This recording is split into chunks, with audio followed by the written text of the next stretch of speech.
You are listening to the Wealth Formula Podcast with Buck Joffrey. Get ready to change your life. Welcome, everybody. This is Buck Joffrey with the Wealth Formula Podcast coming to you from Montecito, California. And before I begin the show, first of all, happy 4th of July to you. Hope you are having fun with your friends and family this week. And drive carefully, of course. And be careful with those fireworks. Don't blow off any fingers. That used to happen a lot when I was a kid. I think it was probably because it was, like late 80s and 90s and stuff like that. There was a lot less rules back then for children, but you don't hear about kids blowing off fingers anymore. Not like the good old days. So today I have on Lane Kawaoka. Lane and I go way back. He's a podcaster. When I first met him, and it was back when I really hadn't taken the leap completely. I was still practicing and stuff like that. Wasn't super happy with the way things are going. And sometimes those things are cyclical, right? You're not always going to be happy with the way things are going. And what do you do when you're not happy with the way things are? That's a question, frankly, I have been asking myself a lot lately. In my case, I'm talking about life outside of business and real estate. As you may know, I've been divorced for a few years now. Still really not really rebuilt myself completely since then. And so when I have my kids, it all makes sense. And if you're divorced, you may kind of feel this. It's about being with them. So it all makes sense. Last weekend, for example, we played Foursquare badminton, threw a baseball around. I'm pretty sure that I had more fun than they did. But the mission was clear, right? I'm supposed to hang out with them, and I like hanging out with them. It all makes sense. But when I'm not with them, I sometimes feel like I am in this great big 75 square foot luxury jail. You see, I work from home. I really don't have any reason to leave the house. Every morning I work out. Maybe I go on a hike or I lift weights. By the way, I think I secretly lift weights, hoping that my bigger muscles will solve all of my problems. I really think I do. I think that's what I do. Anyway, sure, I have friends, but most of them are married, busy with their own families. The dating scene in Santa Barbara has been remarkably bad, and so I'm still single. Bottom line is, my social life needs a facelift. Okay, maybe this is too much information, as they say, but I'm just telling you because I think it's a real problem that a lot of people have. And I've been thinking a lot about it lately. I don't know about you, but I spent so much of my life engineering a successful career and virtually no time working on my life outside of it. Now, the reality is a lot of guys get away with that because their wives handle the social stuff. Well, I don't have one of those. So I got to fix this problem for myself somehow. But the question is how? And it occurred to me the other day that maybe I should start looking at my social life the same way I look at business. Now, what do I mean by that? Well, what did I do to become successful in my professional life? Well, I was starting to think about that, and I kept seeing a similar pattern. You see, I would decide what I wanted to do and somehow make it happen. And I'd make it happen. I don't say that facetiously either. I would make it happen by some sort of physical movement. Okay. I mean, just like, you can't sit around. There has to be some physical movement towards something. Even if it didn't make sense, somehow that seemed to stimulate it. Somehow that movement itself seemed to make it happen. So let me tell you a story to illustrate, because you're probably thinking, this guy sounds a little loony. But no, this is true. This kind of stuff has happened to me multiple times, and it probably has happened to you. I'd love to hear your story. Shoot me an email about it. But let me tell you an interesting one. As you know, I was a neurosurgery resident for about a year, and actually about, almost 2 years at the University of Michigan before I decided I was done with that kind of lifestyle and quit the program. And at that point, it was, like I said, it was in the University of Michigan. I was in Ann Arbor. It was the dead of winter, and I suddenly found myself without direction. So I did some rotations. I kind of volunteered on some of the other surgical specialty teams at the hospital, trying to figure out, what else I liked in surgery, because I knew it was going to be something in surgery. And so then I finally decided, okay, well, I'm gonna change my specialty to something called otolaryngology, head and neck surgery. Basically, head and neck surgery of everything except the brain and spinal cord. Now, the brain and spinal cord were the issues that were causing me all the sleep problems, right? They can never wait till the morning. Anyway, to be clear, the thing was that I wasn't really passionate about this new specialty, right? So this isn't a story about how I really wanted to be an otolaryngology, head and neck surgeon. That's not really what it is. I decided to do it because the hours just seemed better. And it seemed like most of the professors that were on those rotations, they had pretty good lives. They seemed to be headed out the door pretty early and not getting in called at night. So anyway, the point is, I decided, okay, that's what I'm going to do. I need to do otolaryngology head and neck surgery. Okay, that's what I'm going to do. Not that I super loved it, but I at least had a direction. And now I just had to figure out how I was going to get myself a residency position. Now, this is actually a very difficult task. Very difficult. Even if you're just applying straight up as a, senior medical student, it's a very difficult thing to get into one of these. There's not a lot of positions to start with. And I was looking for a second-year position, so I didn't have to repeat, any of my surgical internship. So what I was hoping for is that one of these, positions across the country, and again, any given hospital might have 2, maybe 3 residents per year, that somebody who is a second-year resident was leaving a residency precisely at the time that I wanted to start a residency. Okay? Now, that's actually, it may not sound like a needle in a haystack, but it kind of is, because again, it's a small specialty. Now, I didn't have a clear place to start on this idea, so I decided to just put myself out there and see what would happen. So what did I do? I chose the top 10 programs that were at least interesting to me in the country and wrote them handwritten letters to the chairman of those programs, okay? And I put them in the mailbox. And one of those programs was the University of California, San Francisco. Now, in case you don't know, UCSF is actually one of the top hospitals in the world. And for me, getting a spot at UCSF would be like hitting the lottery. I mean, first of all, I was already coming from a fantastic neurosurgery program, so being able to move over to UCSF would be great, because then I wouldn't have to take a dip in sort of the quality of program I was going to. And beyond the reputation of the hospital, my sister lived in San Francisco, and frankly, I just really wanted to move there because I thought it was a cool city. And that was probably my biggest thing, because again, remember, at this point, I wasn't just thinking about my, love for this specialty. It was like, I need to get out of here. I want to go to San Francisco and be in an easier specialty. And that's what I decided. I had enough of being in a small college town in the Midwest, frankly. So I sent those letters out. By the way, some of you are thinking, San Francisco, are you crazy?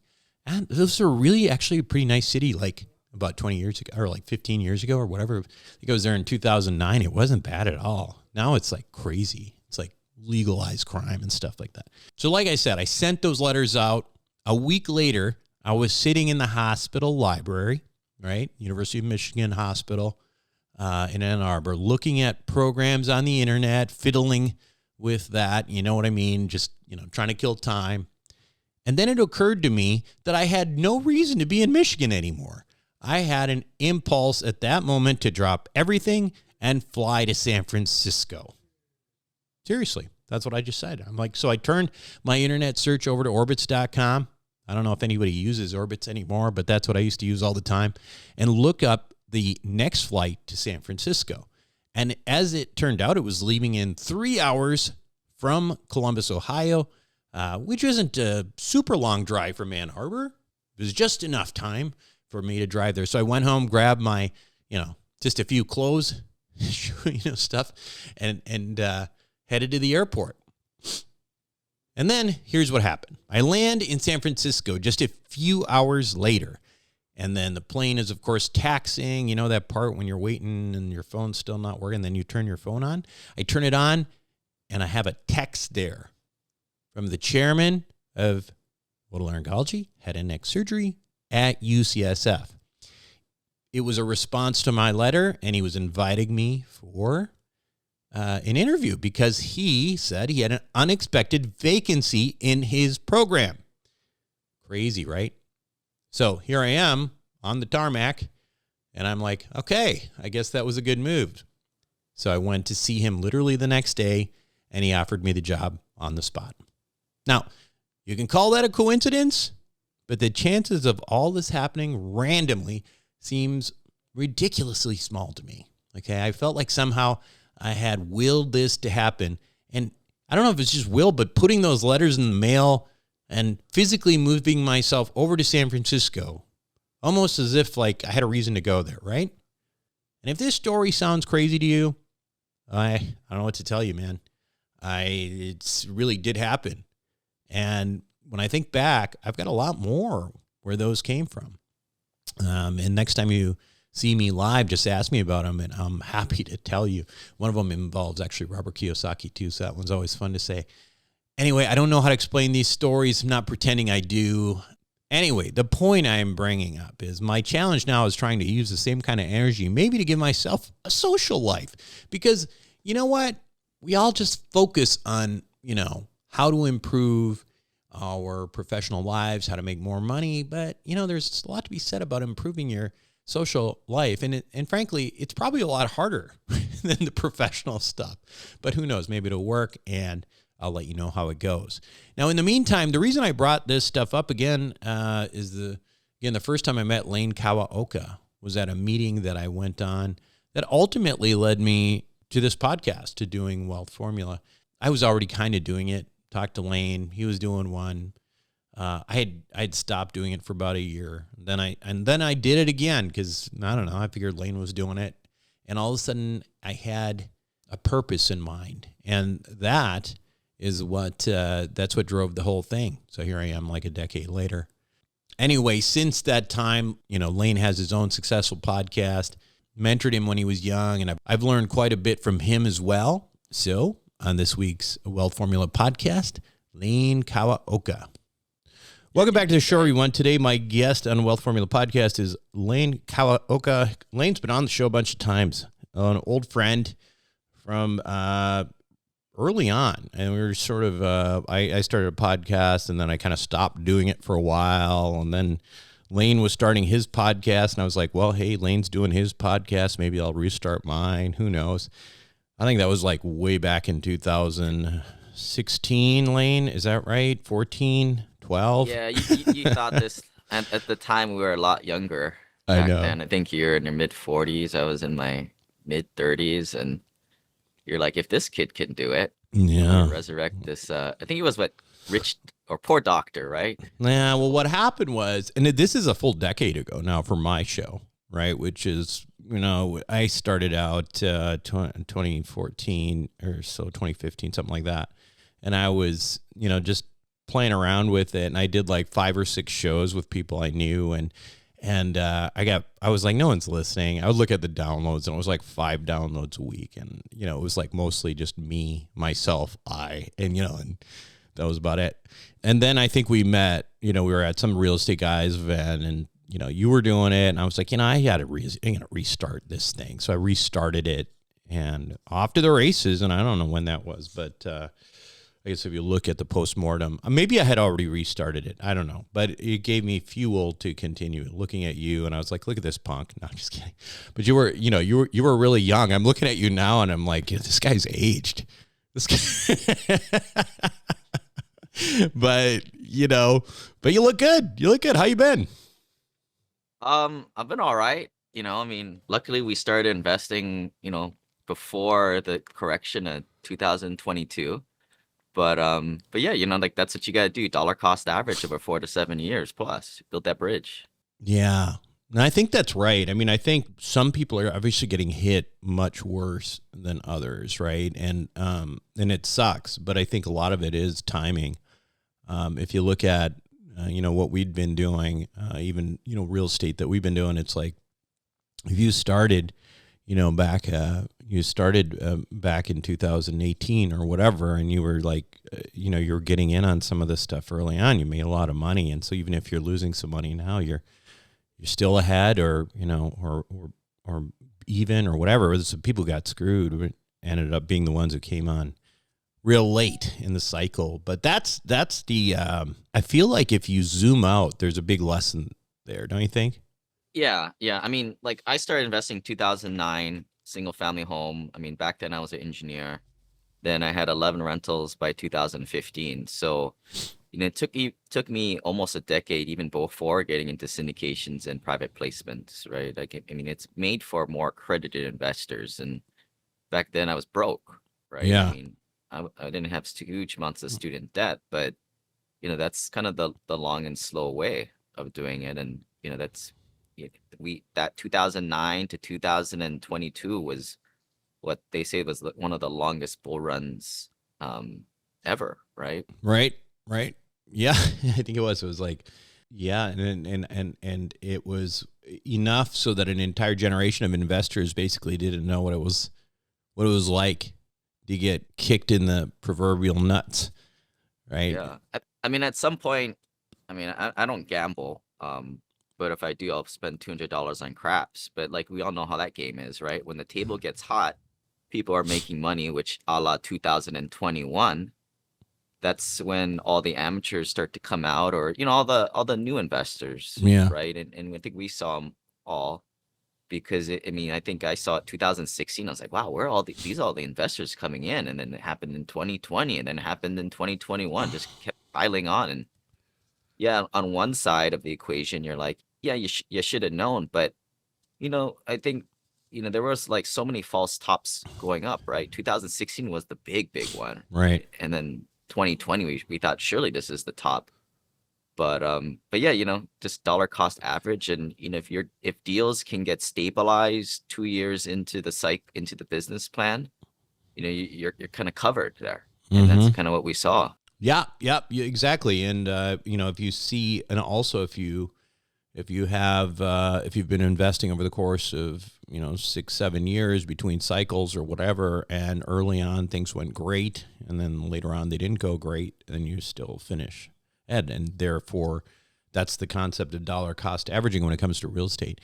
I think the other lesson is that when you look at one of the problems that comes up in these situations is fear, right? I mean, right now, and Warren Buffett's famous quote about investing when people are afraid, and selling when people are greedy, and that's very much kind of the type of position we are in, because there is a lot of fear. A fear index is very high. You borrowing a term from cryptocurrency there, right? So how do you see this? And I guess what are you doing in this environment?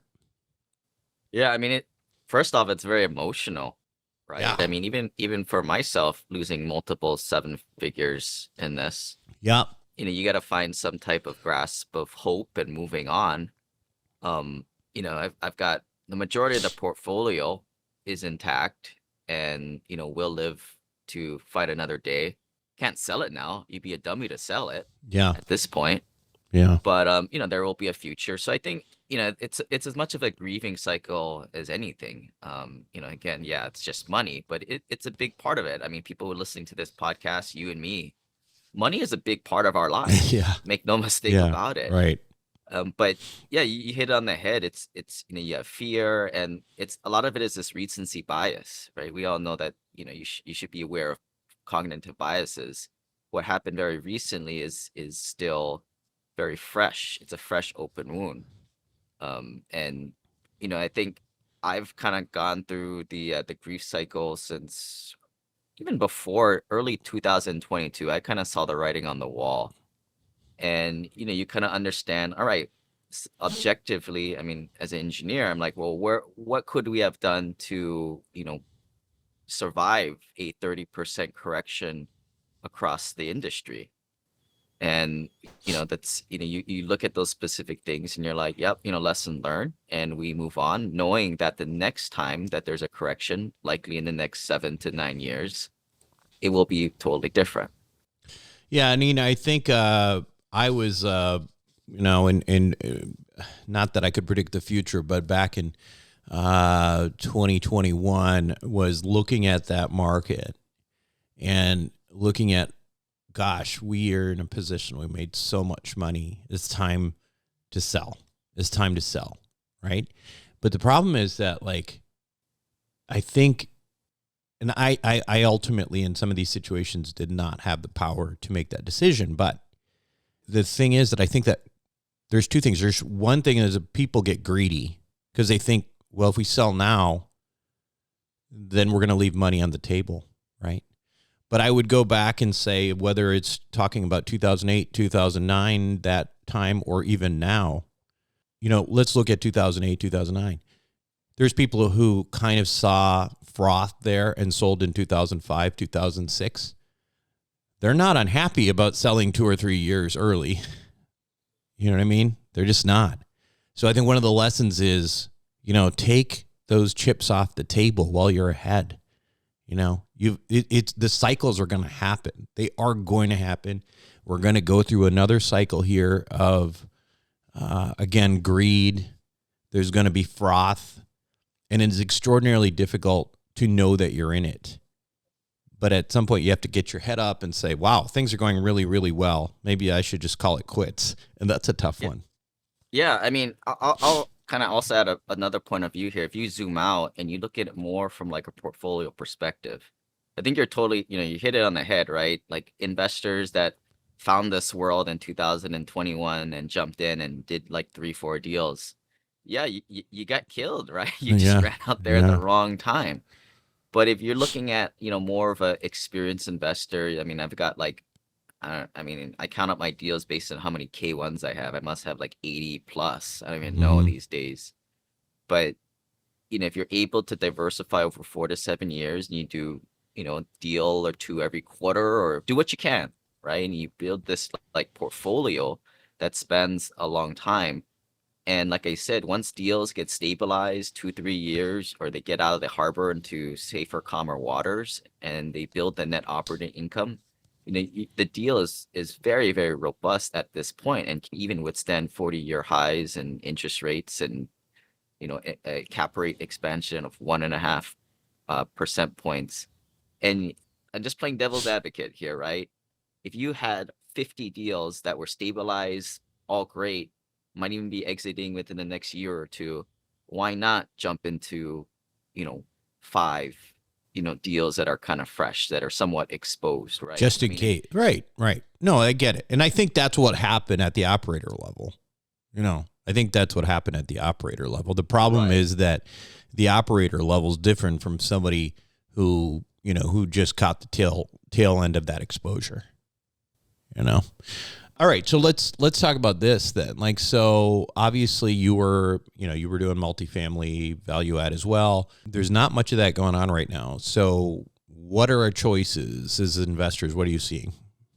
Yeah, I mean, I'm kind of taking a binary approach here, right? Like on the one hand, like we operate multifamily apartments, and it's something that we can kind of control. So on that side, in 2020, we saw things getting very frothy with a bunch of operators coming in. And when I first started investing in this stuff in 2016, there's just so many fake it till you make it operators out there. And it's really hard to determine who's legit. Oftentimes their pitch books and their online social media presence is a lot more polished than their actual operation track record. And, when I first started, like 1 out of 5 people were probably in this bad case. And I think as a passive investor, when you're out there floating around on your own, that's kind of a normal way of, normal hit record. I think you talk a lot about it, like the people in podcast land, right, is often the worst place to go find investments, but that's what a lot of people do because they have no network. And this is kind of where in 2020 we decided to, hey, we need to swim upstream and start to develop properties on our own. So we just went full cycle on our, Huntsville asset, and then we just got certificate of occupancy on our second development. But it's just that next level where, like in terms of like bank lending, you need to have a certain aptitude, net worth to do a multifamily value add. In reality, it's not that high barrier to entry. You definitely need a lot more credentials to do full on ground up development. And what we've seen here, we've seen the market come down 30%. But in most multifamily value add projects where you're putting a little lipstick on the pig, new appliances, new paint job, etc., what are we doing? We're just trying to bump the net operating income by immediately 10 to 20%. And that's through the entire 3-5 year business plan. So when you have the market correct downwards 30%, even if you busted your butt and did a great job operationally and with the CapEx, you're still underwater by 10%. And this is, proposes the whole reason why you go down the development leg and you develop, because your net operating increase is so much more greater. Yeah. And then, of course, the other approach, I think, you're kind of going down this approach much more, which like your aviation fund and stuff like this is, getting maybe outside of the world of real estate. Real estate, I fully love all like the, work lower middle class families need a place to live, population going up. But one of the big things about real estate and why we all do it is because it's good leverage. But that may or may not be happening in the future. So if that's the narrative, then it might be prudent to diversify outside of real estate, especially in the next several years when leverage is not going to be, there's not going to be free money like how it was in the last era. Leverage in general is it's a very powerful tool, right? At the end of the day. And it's like, it can make you rich and can make you poor very quickly. And I think in this particular cycle, there certainly was a lot of new operators jumping in, that kind of thing. But man, I think the rates going up as quickly as they did, they didn't spare anybody, really. Anybody who's in the value add space, really. Because value add space in general is about floating rates, right? And so when you have floating rates, because you're not intending on holding something long term, and a lot of times you're getting things that maybe are that are not qualifying for Fannie Freddie debt because they're not performing well. The whole idea is you're going to try to create value.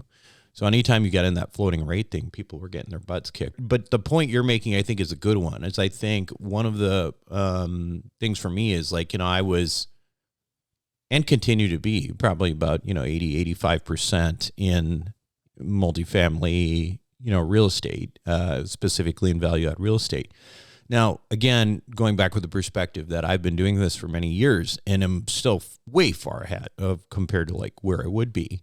I think one of the lessons is, you do different things, whether that's construction, maybe you do some of the things that are outside of this space. I think, we all start, Lane, I think you did too. We all start like beating the Bible of real estate, like in this space, like 10 years ago. It's all we do, right? We all listen to Robert Kiyosaki and we're like, hey, there's nothing better than real estate in this whole world. And then you just realize, what, there are some other things out there, right? I kind of feel like that's a maturity issue after a while, right? Yeah. It's kind of funny. Like I went, this past year, 2 years has been a bit of a soul searching, especially more from the investor perspective, right? Yeah. From an operator perspective, we're locked in. But I even went to joined up the local angel group. Yeah. Here I am, we own $2 billion of assets, and I'm wandering around the local angel group, seeing what like $500,000, funding, places right. to invest my money, and it's, that's a different world, of course, and just as I would say, less sophisticated investors overall in that world, especially on the lower rungs, right? Because they're pre-revenue and they're just ideas and they're just sexy ideas. But I do it because I consciously you want to get out of your comfort zone, right? You want to expand, you want to meet new people too, and yeah, I myself was maybe even higher than 90-100%. 2014, I got rid of all my 401k, Roth IRA, and I went all into real estate. And lucky I did it. But now I'm like, all all right, well, maybe I should take like a 70% real estate, 30% other thing approach. I mean, I got a lot of life insurance too, but I mean, that's me, and I'm an operator. But as a passive investor out there, somewhat emulate what worked the message here, right? Like there are things other than real estate, right? Yeah. Yeah. So you've got projects coming up. You're still very active in the construction. So tell us more about the construction space. What's going on over there, and why?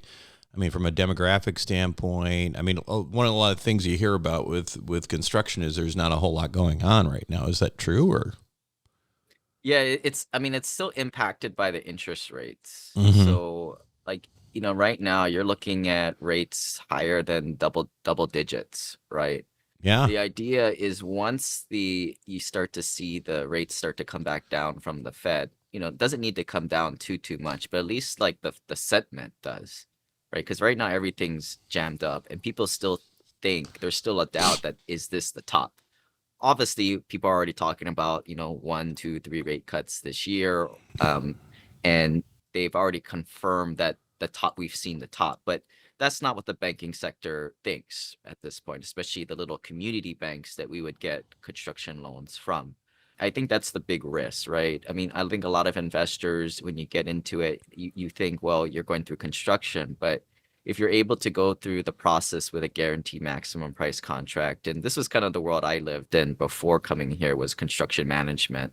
You hand it off to a professional team of engineers and construction management firms, and the product that gets built, if not, it's on the general contractor's head. And you just have to, the developer's job is to raise the capital. And the big thing is the buying the land on the front end, right? Like there's not many parcels out there that are 10 acres or greater that's in the path of progress that's Right. available for sale. And so it's a very like limited type of supply type of project for good projects. But like I said, I think the big thing is you create so much value when you develop up from scratch, then that surface level value add of 10-20% of doing 5-10 grand of renovation per unit, bumping the rents up $200. But pros and cons of both, right? Like There's a lot more variables, right? Meaning construction. That's what scares me away a lot of times, is a lot more moving parts and stuff like that. But yeah, I mean, it did for me initially too, right? Because I think if you're not familiar with something or you're not in it, you have these preconceived notions. But as I follow guys like yourself and other people, and there's a reason why people do development, and typically family offices and institutions, they don't buy Class B and C assets. right. They build it from scratch. And I think another thing is the velocity of capital. You're not in a project for 5 years. Sometimes you can even get out in 18 months, 2 years, if you can finish that thing off and just sell it. Ideally, you want to just sell these things and move on. In 18 months, you can build something that quick? Yeah, I mean, we've done it in a year. Huh. Now It's taking my house a lot longer than that. Well, I mean, that's pretty typical. It's in California. Do-it-yourself construction, right? But Right. again, this is in more red states, right? Which Yeah. we typically invest in.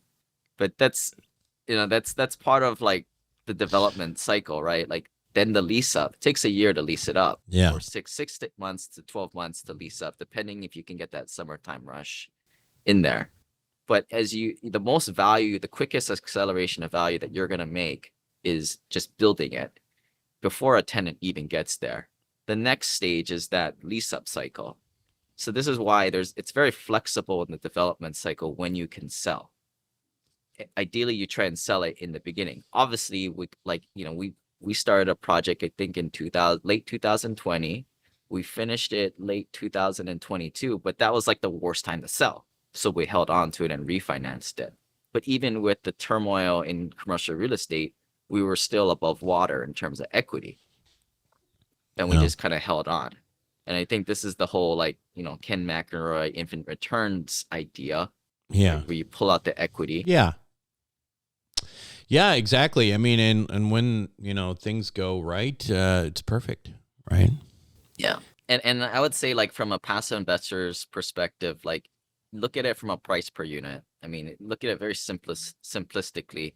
Right now in Dallas, for class, I mean, I don't buy things in Dallas anymore, but just class C, people are buying things for like 100 grand, 150 grand for, class C assets. If I can build it for 150, $180,000 a unit, brand new, I don't have to worry about all that capex, and it's going to be another 40, 50 years before it becomes a class C asset, and my clientele is way better, right? And that was some of the lessons learned for class C assets. Man, like, only 80% of the people pay on time, or if ever, on those types of assets. So it's a lot more headache, which is why your more newbie operators start in that world. Right. Good stuff, man. Well, the podcast changed names. It used to be Smart. What was it? Smart Passive something or another. But yeah, we don't speak of the old URL. We don't. Wait, did you sell it or something, or what? I mean, or did you get like a cease and desist from Pat Flynn? It redirects over. Yeah. Okay, got it. So it's now Wealth Elevator, right? Yeah, I wrote my second solo book, and the whole idea is, like, there's different floors to this wealth elevator, is what I discovered, right? Like, there's a lot of books out there written for broke guys that are kind of in the basement level, people that don't even make $50,000, right? That are in debt.